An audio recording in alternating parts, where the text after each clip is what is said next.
కొండ చివర పూలు పూచెను కడుపుమలే దిగి నీ సమాయను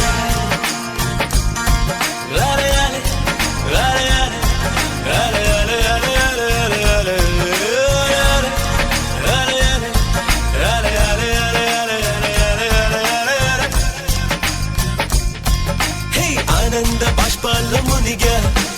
ఒక్కొక్క పంటితో నవ్వా కలకండ మూసుకుంటూ నడిచా ఒక